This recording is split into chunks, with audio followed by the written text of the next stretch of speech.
الحمدللہ والصلاة والسلام علی سیدنا رسول اللہ وعلی آلہ وصحبہ ومن والہ۔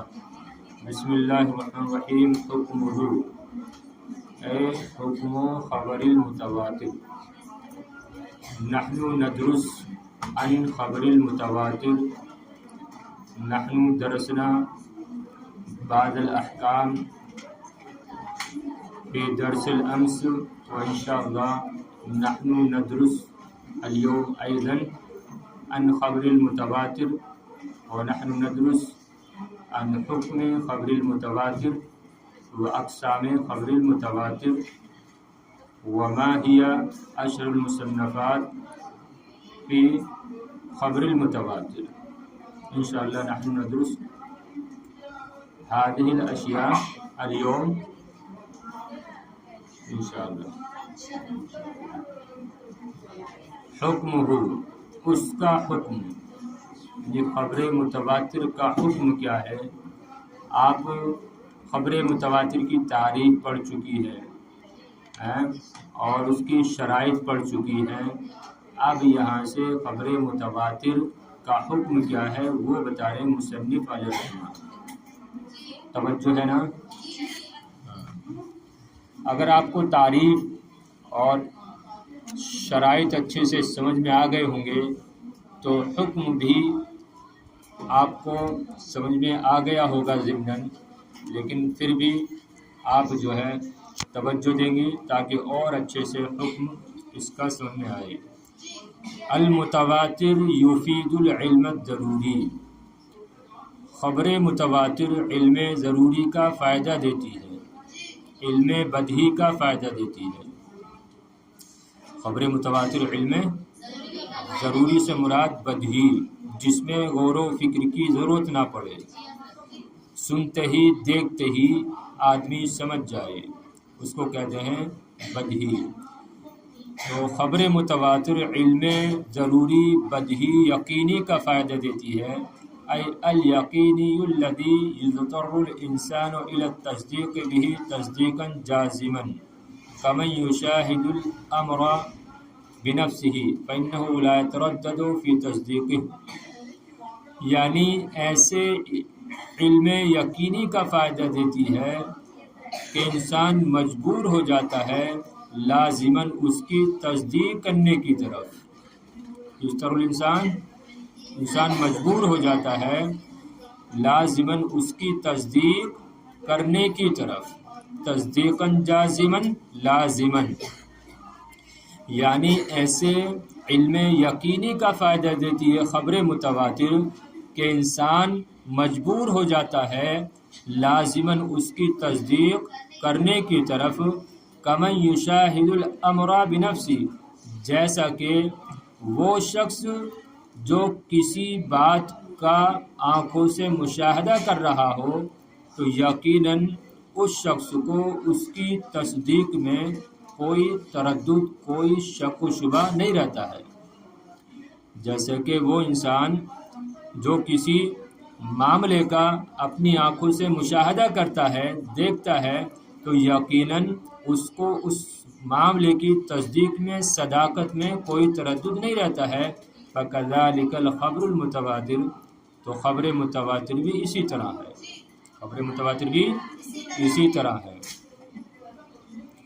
لِذَلِكَ كَانَ الْمُتَوَاتِرُ كُلُّهُ مَقْبُولًا وَلَا حَاجَةَ إِلَى الْبَحْثِ عَنْ أَحْوَالِ رُوَاتِهِ، اسی لیے متواتر اخبار، متواتر حدیثیں، متواتر خبریں تمام کی تمام مقبول ہیں اور اس کے راویوں کے احوال سے بحث کرنے کی کوئی ضرورت نہیں ہے، یا کوئی ضرورت نہیں ہوتی ہے، کوئی حاجت نہیں ہوتی ہے۔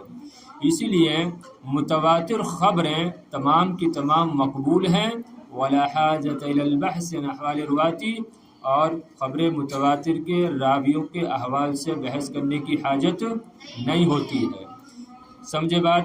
کیونکہ خبر متواتر کو اتنی کثرت راویوں کی، اتنی کثرت روایت کرتی ہوئی آ رہی ہوتی ہے کہ عقلاً عادتاً ان کا جھوٹ پر متفق ہونا محال ہوتا ہے، سمجھ رہے ہیں؟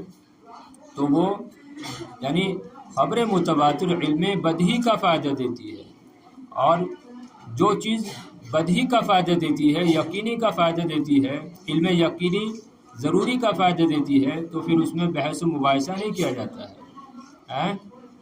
ارے جیسے آپ نے سورج دیکھا تو اب آپ بحث کریں گی کہ آج دن ہے کہ ابھی دن ہے کہ رات ہے؟ جیسے ہی آپ نے سورج دیکھا آپ کو معلوم ہو گیا کہ دن ہے، اب اس میں استدلالات اور غور و فکر کرنے کی ضرورت ہی نہیں ہے۔ تو خبر متواتر بھی ایسی ہے کہ خبر متواتر کو اتنے لوگ روایت کرتے ہوئے آتے ہیں کہ وہ یقین کا فائدہ دیتی ہے، اور یہ نہیں کہا جا سکتا ہے کہ اس خبر کے جو راوی ہیں وہ جھوٹ بول رہے ہوں گے یا یہ خبر درست نہیں ہے۔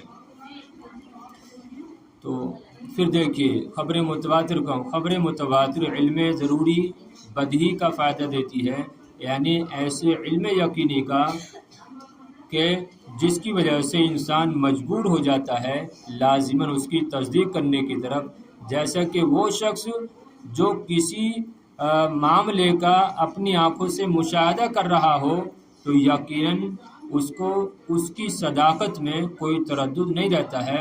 تو اسی طرح خبر متواتر بھی ہے، خبر متواتر بھی ہے۔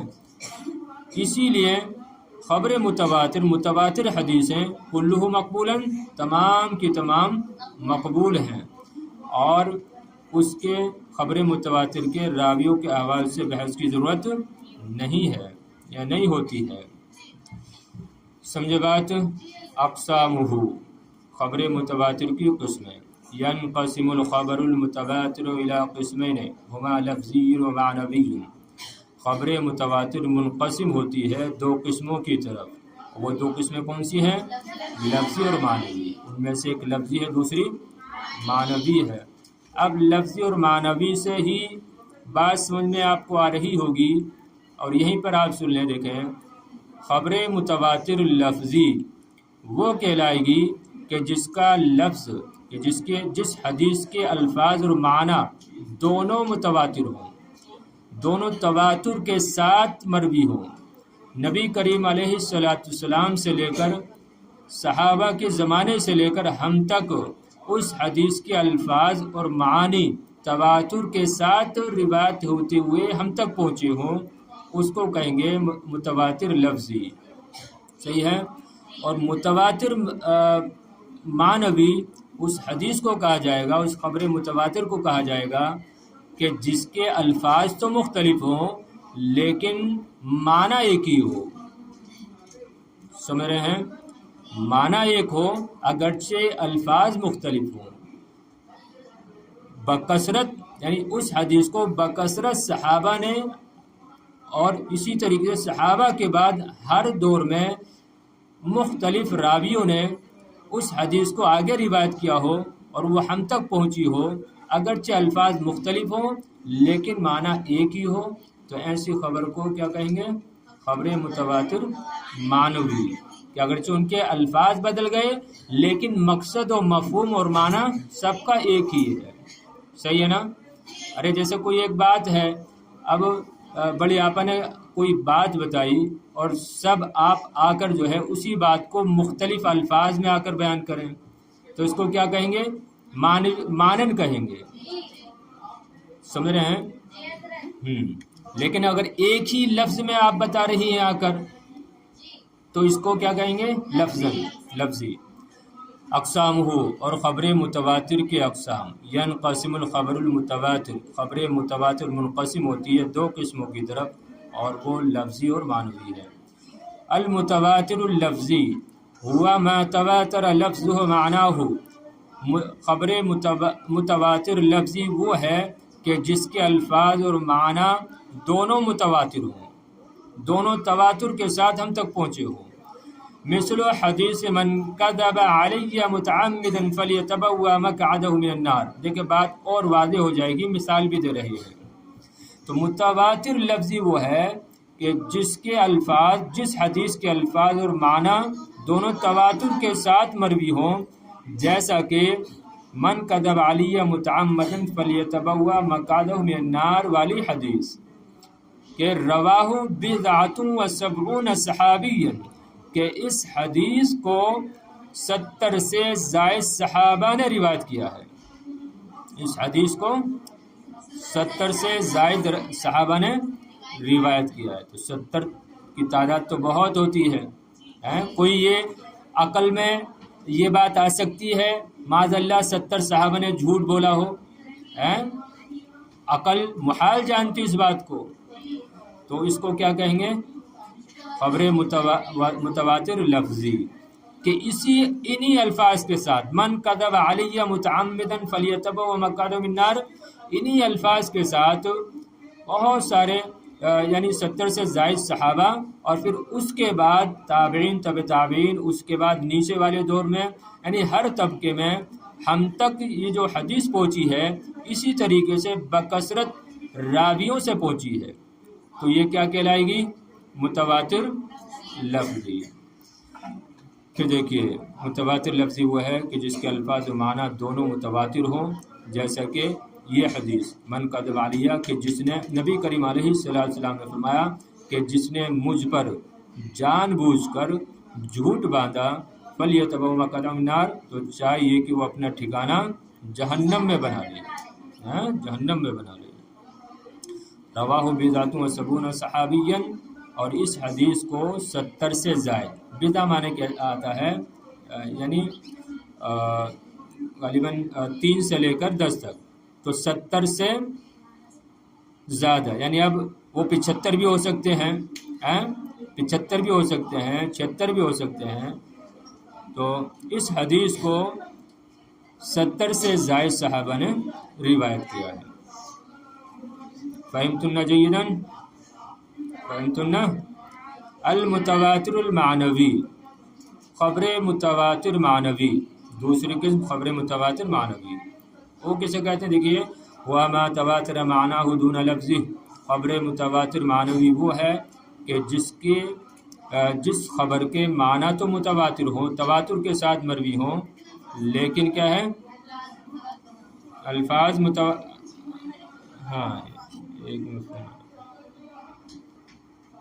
المتواتر المعنوی، خبر متواتر معنوی وہ ہے کہ جس کے معنی تو متواتر ہوں، جس کے معنی تو تواتر کے ساتھ مروی ہوں، لیکن اس حدیث کے الفاظ تواتر کے ساتھ مروی نہ ہوں.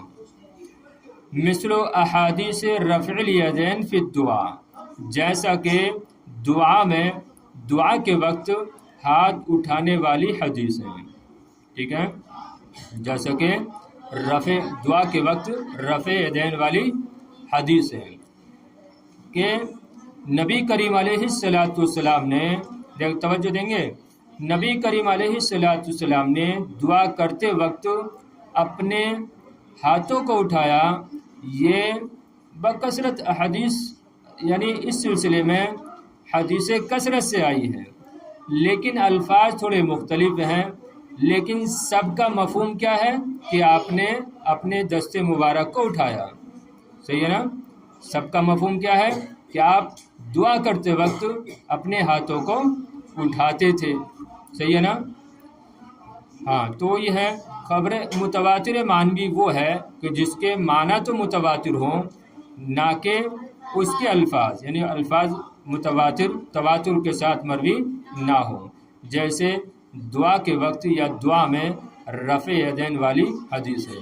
دیکھو خود وضاحت کر رہے ہیں، فقط ورد عنہ صلی اللہ علیہ وسلم نحو 100 حدیث کل حدیث منها فیہ انہ رفع یدیہ فی الدعاء لیکنها فی قضایا مختلفۃ فکل قضیۃ منها لم تتواتر. چنانچہ نبی کریم علیہ السلام سے تقریباً 100 حدیثیں مروی ہیں کہ جن میں سے ہر حدیث میں کل حدیث منہا فیہ، اور ان میں سے ہر حدیث میں یہ بات موجود ہے کہ نبی کریم علیہ السلام نے دعا میں اپنے ہاتھوں کو اٹھایا. صحیح ہے نا؟ چنانچہ نبی کریم علیہ السلام سے تقریباً 100 حدیثیں مروی ہیں، اور ان میں سے ہر حدیث میں یہ بات موجود ہے کہ آپ نے دعا کے وقت رفع یدین فرمایا، لیکن لکنھا فی قضایا مختلفۃ، لیکن آپ نے یہ مختلف موقعوں پر کیا، لیکن آپ نے یہ ایسا مختلف موقعوں پر کیا، فکل قضیۃ منھا لم تتواتر، لیکن ہاں تو اسی وجہ سے ان میں سے ہر موقع وہ متواتر نہیں ہے، ان میں سے ہر موقع یہ متواتر نہیں ہے، یا ان میں سے ہر موقع کو تواتر حاصل نہیں ہے۔ یعنی اس طریقے سے نبی کریم علیہ السلام نے دعا فرمائی کہ آپ اپنے ہاتھوں کو اٹھاتے تھے، لیکن یہ کیا ایک موقع پر ایسا کیا آپ نے؟ مختلف موقعوں پر کیا۔ مثلا جب بارش نہیں ہو رہی تھی، صحابہ کرام نے آ کر درخواست کی تو آپ نے اپنے دست مبارک اٹھائے، دعا فرمائی اور بارش ہونے لگی۔ اسی طریقے سے جنگ احد کے موقع پر آپ نے اللہ رب العزت سے دعا کی اور اپنے ہاتھ اٹھائے۔ اسی طریقے سے جنگ بدر کے وقت نبی کریم علیہ السلام نے رفع یدین فرمایا اور دعا فرمائی۔ اسی طریقے سے کوئی پریشانی لاحق ہوتی تو نبی کریم علیہ السلام دعا فرماتے۔ تو مختلف موقعوں پر نبی کریم علیہ السلام سے ثابت ہے کہ آپ نے ہاتھ اٹھا کر دعا فرمائی ہے۔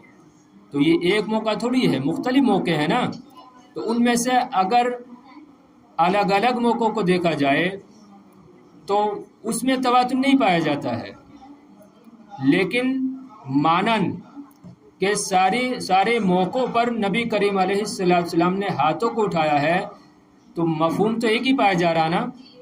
تو مانن جو ہے ان حدیثوں کو کیا کہا جائے گا کہ متواتر ہے، کہ مفہوم جو ہے ان کا جو مفہوم ہے وہ ایک ہی ہے کہ نبی کریم علیہ السلام نے ہاتھ اٹھائے ہیں۔ چنانچہ نبی کریم علیہ السلام سے تقریباً نحو 100 حدیث، تقریباً 100 حدیثیں مروی ہیں، ان میں سے ہر حدیث میں یہ بات موجود ہے کہ آپ نے دعا کے وقت رفع یدین فرمایا ہے، اپنے ہاتھوں کو اٹھایا ہے، لیکن آپ نے ایسا ہی مختلف موقعوں پر فرمایا، پس ہر موقع اس میں سے ہر موقع یا ہر موقع کو تواتر حاصل نہیں ہے۔ لیکن کہہ رہے ہیں والقدر المشترک بینہا وہو الرفع عند الدعاء تواتر باعتبار مجموع الطرق، لیکن ان سب میں قدر مشترک یہ ہے کہ آپ نے دعا کے وقت رفع یدین فرمایا ہے، اور یہ بات مجموعی طرق کے اعتبار سے متواتر ہے، اور یہ مجموعی طرق کے اعتبار سے متواتر ہے۔ صحیح ہے؟ والقدر المشترک بینہا، اور ان حدیثوں کے درمیان جو مشترک مفہوم ہے وہ یہ ہے کہ آپ نے دعا کے وقت رفع یدین فرمایا ہے، اور یہ مجموعی طرق کے اعتبار سے متواتر ہے۔ ٹھیک ہے نا؟ وجودہ اس کا وجود، خبر متواتر کا وجود۔ اب یہاں پر جو ہے ایک بات آپ کے ذہن میں بھی آ رہی ہوگی کہ خبر متواتر میں جب 4 شرطیں ہیں اور اتنی تعداد ہر زمانے میں ہو کہ ان کا جھوٹ پر متفق ہونا محال ہو، تو کیا ایسی خبر پائی جاتی ہے؟ کیا واقعی میں ایسی حدیثیں ہیں؟ تو آپ کو جواب دے رہے ہیں کہ ہاں ایسی خبریں موجود ہیں کتابوں میں۔ اب دیکھیں مثال بھی دیں گے۔ یوجد عدد لا باس به من الاحادیث المتواترہ منها حدیث الحوض وحدیث المسح علی الخفین وحدیث رفع الیدین فی الصلاة وحدیث نذر اللہ عمران وغیرها کثیر۔ یوجد عدد لا باس به، لا باس اس میں حرج نہیں ہے، یعنی اس کا معنی ہوتا ہے کہ احادیث متواترہ کافی تعداد میں پائی جاتی ہے۔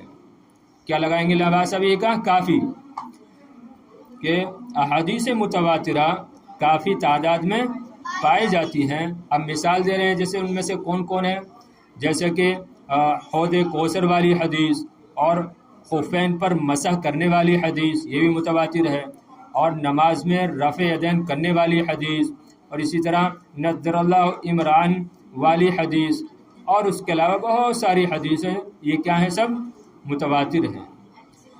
لیکن لو نظرنا الى عدد احادیث الاحاد لوجدنا ان الاحادیث المتواترہ قلیلۃ جدا بالنسبۃ لها، لیکن جہاں تک اخبار احاد کی بات ہے، احادیث احاد کی بات ہے، تو ظاہر بات ہے ان کی کثرت ہے، وہ کثرت سے پائی جاتی ہے نا، لیکن اخبار متواترہ جو ہے وہ اتنی نہیں ہے۔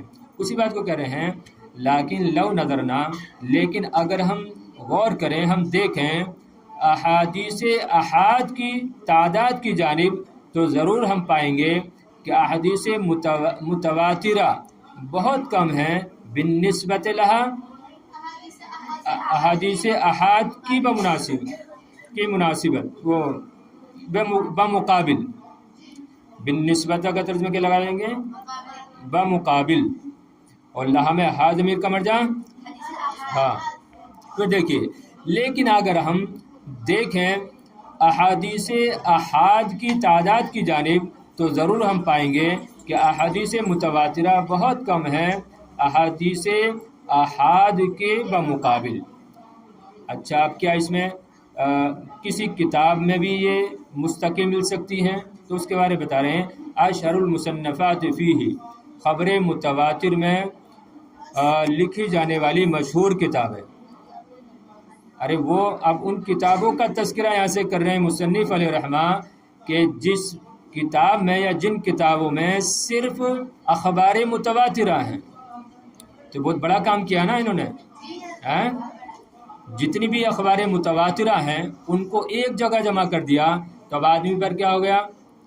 آدمی کے لیے آسانی ہو گئی کہ اگر وہ چاہتا ہے کہ میں ایسی حدیثیں تلاش کروں یا ایسی حدیثیں یاد کروں کہ جو متواتر ہیں، جن حدیثوں کو بکثرت سندوں سے روایت کیا جاتا رہا ہو، تو ان کو چاہیے کہ وہ پھر ان کتابوں سے تلاش کرے۔ کون سی کتابیں؟ دیکھیے، لقد اعتنى العلماء بجمع الاحاديث المتواترة وجعل في مصنف مستقل ليسهل على الطالب الرجوع اليها فمن تلك المصنفات۔ تحقیق کے علماء نے اہتمام کیا ہے احادیث متواترہ کو جمع کرنے کا۔ یقیناً علماء نے اہتمام کرنا، یقیناً علماء نے احادیث متواترہ کو جمع کرنے کا اہتمام کیا اور ان کو ایک مستقل کتاب میں اور ان کو مستقل کتابوں میں رکھا ہے۔ کیوں؟ لِيَسْهُلَ عَلَى الطَّالِبِ الرُّجُوعِ إِلَيْهَا، تاکہ طالب علم پر ان کی طرف رجوع کرنا آسان ہو جائے، ان کی طرف رجوع کرنا آسان ہو جائے۔ فَمِن تِلْكَ الْمُصَنَّفَاتِ، تو ان مصنفات میں سے، ان کتابوں میں سے کون کون سی ہیں؟ یہ ہیں، دیکھیے، پہلی کتاب کون سی ہے؟ الازہار المتناثرہ فی الاخبار المتواترہ، بکھرے ہوئے پھول، کیا نام ہے؟ بکھرے ہوئے پھول متواتر احادیث میں۔ تو الازہار المتناثرہ فی الاخبار المتواترہ، کس نے لکھی ہے؟ یہ امام سیوطی رحمۃ اللہ تعالی علیہ نے، وہو مرتب علی الابواب، اور وہ ابواب کی ترتیب پر مرتب ہے، اور یہ کتاب ابواب کی ترتیب پر مرتب ہے۔ دوسری کتاب کیا ہے؟ قطف الازہار، قطف الازہار، پھولوں کا چننا، یہ بھی کس کی ہے؟ لسیوطی ایضاً، یہ بھی امام سیوطی رحمۃ اللہ تعالی علیہ کی ہے۔ وہو تلخیص لکتاب سابق، اور یہ کتاب سابقہ کتاب کا خلاصہ ہے، پہلی کتاب کا خلاصہ۔ کون سی کا؟ الازہار المتناثرہ کا۔ ہاں، تو قطف الازہار یہ بھی امام سیوطی کی ہے، اور یہ کتاب سابقہ کتاب کا خلاصہ ہے۔ تیسری کتاب نظم المتناثرہ، نظم المتناثر من الحدیث المتواتر، نظم المتناثر من الحدیث المتواتر، یہ کس نے لکھی ہے؟ محمد بن جعفر القطانی، امام محمد بن جعفر القطانی نے لکھی ہے۔ تو یہ تین کتابیں مشہور ہیں، اور بھی ہوں گی، لیکن یہاں پر جو مشہور تین کتابیں ہیں ان کا تذکرہ مصنف نے کر دیا۔ تو اب اگر آپ چاہ رہے ہیں کہ ہم صرف وہی حدیثیں یاد کریں جو متواتر ہیں، تو آپ ان کتابوں کی طرف رجوع کریں، آپ کو تمام احادیث متواترہ ایک ہی جگہ مل جائیں گی۔ ھذا هو المرام، اللہ رسول عالم۔ بمراد الکلام.